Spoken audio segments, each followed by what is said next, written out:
श्री स्वामी समर्थ. तुमच्या सगळ्यांचं पुन्हा एकदा व्हिडिओमध्ये मनापासून स्वागत आहे. एक यूट्यूबर दुसऱ्या यूट्यूबर सोबत असं वागू शकतो का? कारण तुम्हाला तर माहिती आहे, गेल्या 4-5 महिन्यापूर्वी मी चॅनल चेकिंगचं काम करत होते. त्यावेळेला मला एका ताईंची कमेंट आलेली की ताई माझा चॅनल चेक करा. मी चॅनल चेक केला, त्यानंतर व्यवस्थित होता चॅनल. त्यांना मी सांगितलं. नंतर ना काही दिवसांनी त्यांनी मला मेल केला की ताई मी सुद्धा कराडची आहे. ठीक असं, म्हणजे माझ्या जवळच राहतात गावाच्या. मग मी त्यांना, म्हणजे आम्ही दोघी कॉन्टॅक्टमध्ये आलो, एकमेकींशी कॉन्टॅक्ट चालू होता. एकदा काय झालं, त्यांना असंच थोड्याशा डिमोटिवेट झालेल्या, काहीतरी असतं बघा प्रत्येकाच्या लाईफमध्ये. त्यांनी सहज मला कॉल केला आणि आपल्या त्या सांगायला लागल्या. आमची जास्त ओळख नाही, कधी पाहिलेलं नाही, थोडंफार फोनवर, तीही यूट्यूबच्या संदर्भात माहिती. मग त्या मला सांगायला लागल्या की ताई, म्हणजे त्यांचा काही प्रॉब्लेम होता तो सांगितला. मी माझला जसं वाटेल, मला माहिती नाही आहे, म्हणजे मी स्वामी भक्त आहेत, त्या स्वामी भक्त आहेत. कदाचित त्यावेळेला त्यांना माझी गरज होती म्हणून स्वामींनी मला माझ्याकडे काहीतरी दिलं असेल त्यांच्यापर्यंत पोहोचवण्यासाठी. माझ्याकडून ते त्यांच्यापर्यंत पोहोचलं. मी त्यांना थोडं काय सांगितलं की नाही ताई तुम्ही असं करा. ठीक आहे, थोडंसं त्यांना मोटिवेशन केलं आणि मी माझ्या कामाला, त्या त्यांच्या कामाला. आत्ता मध्ये उन्हाळ्याची सुट्टी, जास्त काही कॉन्टॅक्ट नाही, कारण प्रत्येकाला व्याप आहे. नंतर आता 15 दिवसापूर्वी, मग असं 8-10 दिवसापूर्वी असंच आमचं बोलणं झालं. आणि काय माहीत, त्यांनी मला सांगितलं ताई मला तुमचा ॲड्रेस पाहिजे, कारण मला तुमच्यासाठी काहीतरी पाठवायचं आहे.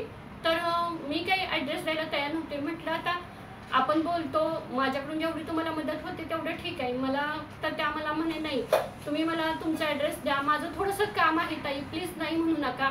त्यांनी खूप रिक्वेस्ट केली. मी म्हटलं बरं ठीक आहे. आणि बरोबर म्हणजे 1-2 महिन्यांनी त्या माझ्या कॉन्टॅक्टमध्ये आल्या. मला एवढं त्या पॉझिटिव्ह वाटायला लागल्या. आणि तसं त्यांनी त्यांच्या आयुष्यात बरेच बदल केलेले, खूप फरक पडलेला, म्हणजे अशा खूप खुश होत्या. त्यांनी खूप रिक्वेस्ट केली. म्हटलं बरं ठीक आहे, एवढ्या रिक्वेस्ट करतायत तर मी त्यांना ॲड्रेस दिला. आणि त्यांनी परत मला मेसेज केला 4-5 दिवसांनी की ताई उद्या एक पार्सल येईल, तेवढं तुम्ही फक्त घ्या. तर मी म्हटलं काय दिलं असेल पार्सलमध्ये, बघू म्हटलं आल्यानंतर. ज्यावेळेला मी ते पार्सल खोललं, त्या मला दिलं पार्सल. ज्यावेळेला पार्सल खोललं ना, अक्षरशः मला ना एवढं, म्हणजे ना असं म्हणजे हात थरथर कापायला लागले ते.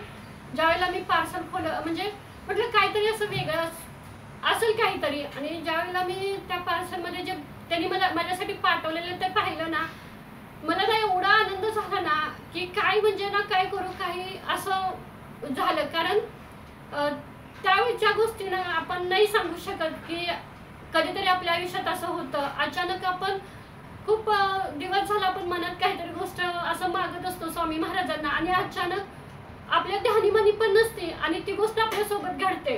अगदी तसंच घडलं. त्या पार्सलमध्ये ना ही 2 पुस्तकं होती.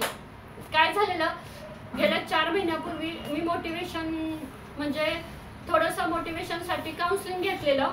आणि त्यामध्ये तेव्हापासून मला ना जरा वाचनाची आवड, म्हणजे माझ्याकडं होती, पहिल्यापासून होती, पण सगळ्या ह्याच्यामुळे गॅप पडलेला. आणि ना मला खूप असं पुस्तक वाचायची खूप इच्छा व्हायची. मी ना मोबाईलवर आपली वाचायची, का तर पुस्तकं कुठून मागवतात, काही एवढ्या गोष्टी, बऱ्याच गोष्टी माहिती नव्हत्या. आणि कसं कोणतं पुस्तक म्हणजे मागवावं, कारण आता तर बरीच पुस्तकं आहेत, काहीच माहिती नाही आहे. फक्त मी नेहमी स्वामींना एकच म्हणायचे की स्वामी महाराज माझी खूप इच्छा आहे पुस्तक वाचायची, आणि माझ्या जवळच्या कोणीतरी व्यक्तीनं किंवा मला कुणीतरी असं गिफ्ट द्यावं. आता घ्यायचं म्हटलं तरीही मी पुस्तकं घेऊ शकते, पण का कुणाच ठाऊक गेले 3-4 महिने ना माझी एवढी इच्छा होते की नाही मला हे पुस्तक स्वामी महाराज कोणीतरी द्यावं. आणि अक्षरशः मला या पुस्तकांची जास्त नावं पण माहिती नव्हती, फक्त मोटिवेशनची पुस्तकं मला मिळावी एवढंच मी स्वामी महाराजांना नेहमी म्हणायचे. आणि कोणीतरी असं पुस्तक द्यावं आणि म्हणावं नाही हे खरंच तुझ्यासाठी खूप गरजेचं आहे आणि हे तू वाच. कारण पुस्तकं वाचल्यामुळे आपण आयुष्यात खूप वाचतो असं मी ऐकलेलं आहे. त्याचा प्रयोग पण मी स्वतःवर केलेला आहे. मला पाहिजे होती हे पुस्तकं, मी मोबाईलमध्ये वाचायची, पण मला असं कंटाळा यायचा, नको वाटायचं सारखं. कारण समोरच्यांना वाटायचं की मी ही काय सारखी मोबाईलमध्ये करत असते, पण खरं तर मी पुस्तकं वाचायची, पण मला असं बिना मोबाईलची पुस्तकं वाचायची होती. आणि आता घरात जर मी सांगितलं असतं तर मला मिळाली असती, पण मला का कुणाष्ट कसं सारखं वाटायचं कोणीतरी मला गिफ्ट देईल, तो पार्सलवाला येईल आणि ज्यावेळेला ह्या हातात पुस्तकं असतील त्यावेळेला मला सगळ्यात खूप आनंद होईल असं म्हणजे मी इमॅजिन नेहमी करत होते. म्हणतात ना आकर्षणाचा सिद्धांत, तो कदाचित माझ्या बाबतीत लागू झाला. त्या ताईंची माझी जास्त ओळख नव्हती, तरी का कसं काय माहीत त्याही स्वामी भक्त आहेत, मीही स्वामी भक्त आहे. निस्वार्थपणाने मी फक्त त्यांना एवढीशी मदत केली होती या हाताने, त्यांनी देताना या हातानं एवढं मला दिलं ना की ही पुस्तकं ज्यावेळेला मी वाचली किंवा मला मिळाली ना, तो आनंद ना मी खरंच म्हणजे कितीही करोडो रुपये देऊन सुद्धा मी खरेदी करू शकत नाही. ज्यावेळेला अशी अचानक एखादी गोष्ट आपल्याला मिळते ना, त्याच वेळेला म्हणजे हे आता कोणाला काही वाटेल की एवढं काय, पण प्रत्येकाचं असतं बघा. काही गोष्टी अशा असतात की आपल्याला ज्यावेळेला त्या भेटतात त्यावेळेला ना एवढा आनंद होतो ना, कारण आपण म्हणजे मी कधी अशा अपेक्षा पण केली नव्हती की मला माझ्या एखाद्या यूट्यूबच्या ताईकडनं माझ्यासाठी अशी पुस्तकं येतील आणि त्या बोलल्या ना, नाही ताई तुम्ही खरंच वाचा, खूप तुमच्या आयुष्यात बदल होतील. त्यावेळी मला एवढं ना असं वाटलं की त्यांच्या तोंडून स्वामी महाराजच माझ्यासोबत बोलतायत की नाही की ताई तुम्हाला गरज आहे.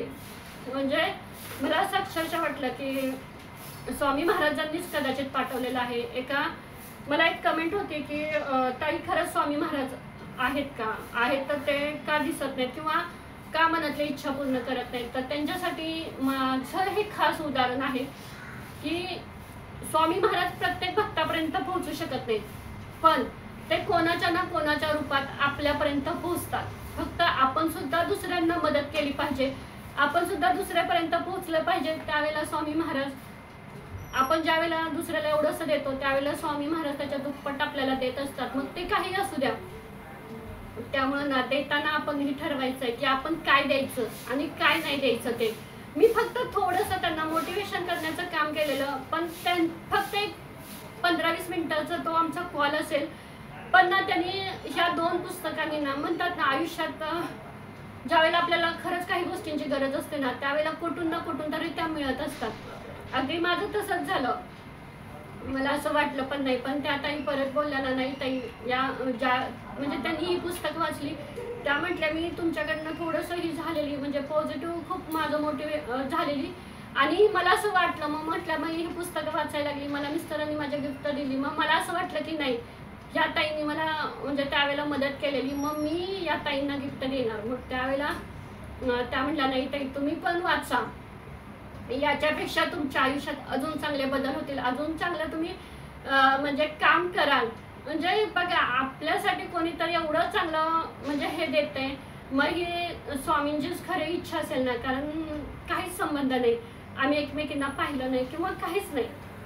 फक्त एक मेलवरची ओळख किंवा यूट्यूबच्या खाली व्हिडिओच्या खालची कमेंट एवढ्यावरच आमची ओळख, जास्त बाकी काही नाहीये. तरी त्या आज माझ्या आयुष्यात त्यांनी स्वामींच्या रूपात येऊन ज्या मला गोष्टींची गरज आहे ना ती गोष्ट मला दिली.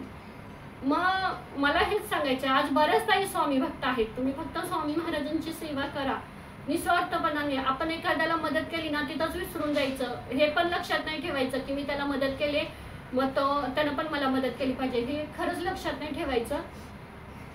ज्या वेळेला आपण अशी भावना ठेवतो ना त्यावेळेलाच स्वामी महाराज ना ज्या खरंच आपल्याला एखाद्या गोष्टीची गरज असते ना कोणाच्या रूपात आपल्यापर्यंत पोहोचतात आणि आपल्या खरंच गरजा पूर्ण करतात.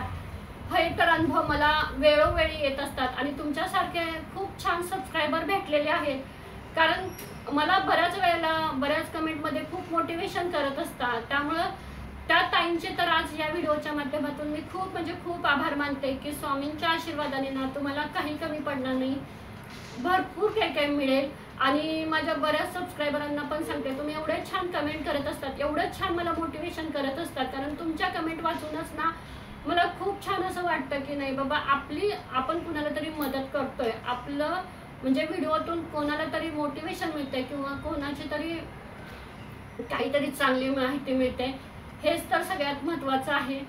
हा व्हिडिओ इथंच थांबवते. श्री स्वामी समर्थ.